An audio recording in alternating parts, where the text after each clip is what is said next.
असम में मुस्लिम समुदाय के बीच बाल विवाह की कुप्रथा खत्म करने के लिए हेमंता सरकार ने बड़ा फैसला लिया है। असम सरकार ने मुस्लिम विवाह कानून रद्द कर दिया है। राज्य सरकार ने वहां मुस्लिम विवाह के साथ तलाक रजिस्ट्रेशन कानून को भी निरस्त कर दिया है। मुस्लिम समुदाय की बहन बेटियों की हिफाजत के लिए राज्य सरकार के इस फैसले के बाद असम के सीएम हेमंता बिस्वा शर्मा ने सोशल मीडिया प्लेटफॉर्म एक्स पर लिखते हुए कहा, हमने बाल विवाह के खिलाफ अतिरिक्त सुरक्षा उपाय करके अपनी बेटियों और बहनों के लिए न्याय सुनिश्चित करने के लिए एक महत्वपूर्ण कदम उठाया है। आपको बता दें, बीते गुरुवार को असम मंत्रिमंडल ने राज्य में जिस मुस्लिम विवाह और तलाक से जुड़े अधिनियम और नियम 1935 को निरस्त किया है, उसके बाद अब इस बात की उम्मीद बढ़ गई है कि असम में होने वाले बाल विवाह पर बड़े हद तक रोक लग जाएगी।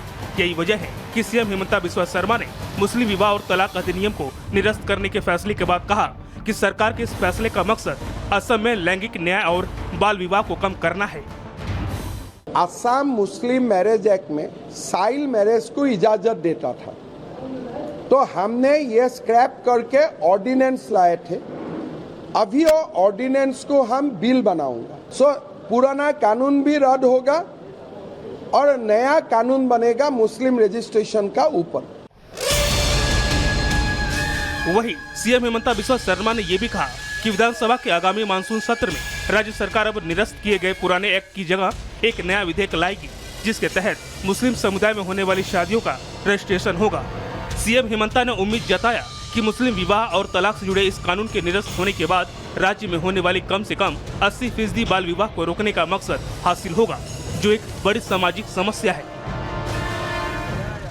नया एक कानून आएगा, जिस कानून का आधार में मुस्लिम रजिस्ट्रेशन अभी सरकार का घर में होगा। चाइल्ड मैरिज ऐसा नहीं है कि अगर 80% चाइल्ड मैरिज माइनॉरिटीज में होते हैं, 20% चाइल्ड मैरिज मेजोरिटी कम्युनिटी में भी होते हैं। सो चाइल्ड मैरिज को हम कोई रिलीजियस एंगल से नहीं देखता हूँ। हमारा प्रयास होता है कि जेंडर जस्टिस मिले, चाइल्ड मैरिज असम में कम होते रहे। वहीं अल्पसंख्यक समुदाय की बहन बेटियों के हित में लिए गए इस फैसले को लेकर दोनों तरह के रिएक्शन देखने को मिल रहे हैं। एक तरफ जहां कुछ नेता इस फैसले को बगैर हिंदू मुस्लिम के चश्मे से देख रहे हैं, तो AIMIM जैसे कुछ दल के ऐसे भी हैं जो सरकार के इस फैसले की मुखालफत में उतर आए हैं, जिसमें पहला नाम AIMIM चीफ असदुद्दीन ओवैसी का है। उन्होंने असम सरकार के इस फैसले को लेकर सोशल मीडिया पोस्ट पर करते हुए लिखा, असम के मुख्यमंत्री झूठे हैं और नफरत करते हैं। असम के मुसलमानों से इतना झूठ बोलते हैं कि इनकी झूठ की वजह से पूरा प्रशासन और ऑफिसर्स मुसलमानों से नफरत कर रहे हैं। AIMIM चीफ का विरोध तो फिर भी समझ में आता है, क्योंकि उनकी पूरी राजनीति ही बीजेपी विरोध पर टिकी है। लेकिन AIUDF के नेता रफीकुल इस्लाम भी असम सरकार के इस फैसले से बौखला गई। उन्होंने आरोप लगाया कि सीएम हेमंता मुसलमानों को टारगेट कर रहे हैं। वो असेंबली में इस बिल का विरोध करेंगे। अगर खामखा आसाम की सीएम को मुसलमान को टारगेट करना है तो हम उसके खिलाफ करते हैं, हम उसको विरोध करते हैं। आप इस तरह की हरकत ना करें, मुसलमान को हमेशा टारगेट ना बनाएं। अब लाने दीजिए, वो क्या लाते हैं हम उसको देखेंगे, फिर अगर वो दरकारी नहीं होगा हम उसका विरोध करेंगे। एक तरफ सीएम हेमंता बिस्वा शर्मा ये कह रहे हैं कि वो बाल विवाह की समस्या को धर्म से जोड़कर नहीं देख रहे हैं, वो इसे सामाजिक समस्या मानते हैं, तो दूसरी तरफ विरोधी असम सरकार के इस फैसले पर सवाल उठा रहे हैं।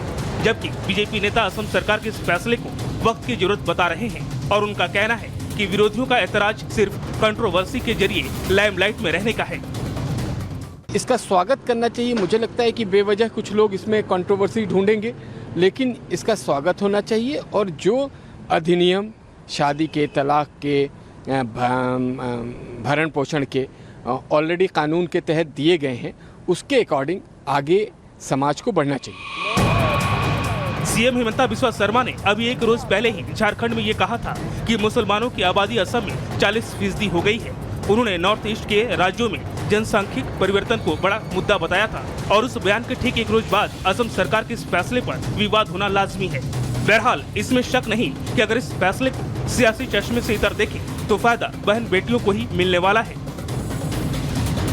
Bureau report, Republic Bharat.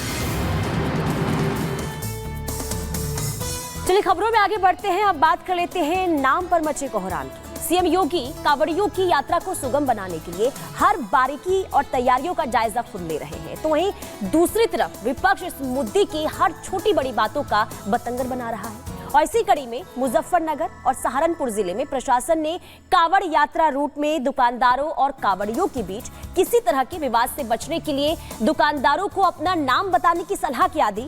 Sapa और AIM जैसे राजनीतिक दल बौखला गए हैं। अब क्या कह रहा है इस मुद्दे पर विपक्ष, रिपोर्ट के जरिए देखिए।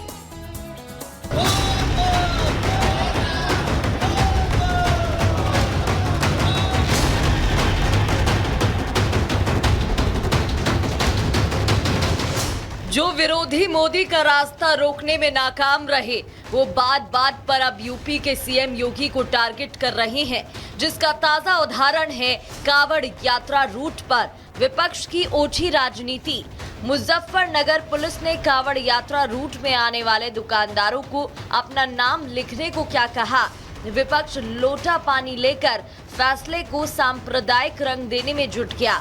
खासकर खुद को मुसलमानों का रहनुमा बताने वाले ओवैसी और तुष्टीकरण की राजनीति करने वाले सपा जैसे दलों की तो जैसे चांदी हो गई हो। वो लगातार इस मुद्दे पर कुछ ना कुछ कह रही हैं। इसी कड़ी में समाजवादी पार्टी के अध्यक्ष अखिलेश यादव ने यूपी सरकार को घेरते हुए लिखा है, जिसका नाम गुड्डू, मुन्ना, छोटू या फत्ते है, उसके नाम से क्या पता चलेगा। हैरानी ये है कि सपा अध्यक्ष जिस मुद्दे पर तुष्टीकरण की राजनीति कर रहे हैं, यूपी सरकार की तरफ से ऐसी कोई एडवाइजरी जारी नहीं की गई है। सच्चाई तो ये है कि कांवड़ यात्रा रूट में किसी तरह का कोई विवाद न हो और श्रद्धालुओं के रास्ते में पड़ने वाले किसी दुकानदार से कोई विवाद न हो। इससे बचने के लिए मुजफ्फरनगर पुलिस ने ये एडवाइजरी जारी की थी कि मुजफ्फरनगर से गुजरने वाली कांवड़ यात्रा रूट में पड़ने वाली दुकानों, ढाबों और ठेलों पर विक्रेता का नाम लिखा होना चाहिए। मुजफ्फरनगर पुलिस ने ऐसा कोई बयान जारी नहीं किया था जिसमें ये कहा गया हो कि दुकानदार अपना धर्म बताएं। फिर सवाल है, इस मुद्दे को हिंदू मुस्लिम का रंग कौन देना चाह रहा है। मुजफ्फरनगर के SSP ने दुकानदारों को क्या कहा था, आप भी सुन लीजिए, आपको खुद ही सारा माजरा समझ आ जाएगा। इसमें जितने भी खान पान के दुकानें हैं, चाहे वो होटल, ढाबे, ठेले, जहाँ से भी कांवड़िए अपनी खाद्य सामग्री खरीद सकते हैं, उन सबको ये निर्देशित किया गया है कि अपने प्रोप्राइटर के या काम करने वालों के नाम ज़रूर डिस्प्ले करें। ये इसलिए ज़रूरी है ताकि किसी प्रकार का कोई कन्फ्यूजन किसी भी कांवड़िए के अंदर ना रहे और ऐसी स्थिति ना उत्पन्न हो कि कहीं कोई आरोप प्रत्यारोप हो और बाद में कानून व्यवस्था की स्थिति उत्पन्न हो, इसलिए ऐसा निर्देश दिया गया है। सुना आपने, मुजफ्फरनगर पुलिस के SSP अभिषेक सिंह ने ये कहीं नहीं कहा कि दुकानदारों को अपना धर्म बताना होगा। ऐसे में सवाल है कि अगर प्रशासन ने खाने पीने की दुकान पर प्रोप्राइटर का नाम लिखने को कहा है तो इसमें दिक्कत क्या है। लेकिन दिक्कत तो है, और दिक्कत उन्हें है जो खुद को मुस्लिम पक्ष का रहनुमा बताते हैं और जो इनके नाम पर अपनी सियासी दुकान चलाते हैं।